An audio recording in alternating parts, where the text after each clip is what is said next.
The Smiles told their own story as the former Labour leader of Southwark Council emerged with a group of colleagues from a meeting with the auditor. There were to be no surcharges and no disqualification from public office, the final chapter of a prolonged investigation. Since 1985, the threat of action has hung over Southwark councillors as they joined other Labour-led London councils with a defiant, controversial stand, delaying setting a rate while hoping for talks with and money from the government.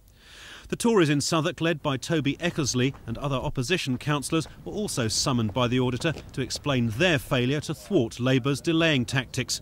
But they all escaped unscathed. I always thought that if he had looked at it objectively, there was no way that he could issue certificates. But then I thought that about our comrades in Lambeth and Liverpool, that if they'd looked at that objectively, they wouldn't have disqualified and surcharged them.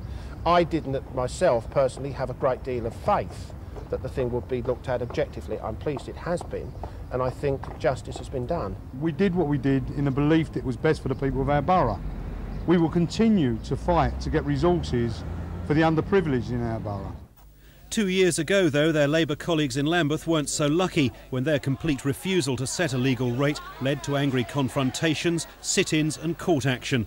Ultimately, 32 Labour councillors were disqualified from office and are still struggling to pay off debts of more than £200,000. The strain on myself, my colleagues, families was tremendous, and I wouldn't wish that on anyone. And I'm very pleased, and I think that's good news for us because there is a threat that they are going to surcharge Lambeth councillors again, and after this I think it would be impossible for them to do that.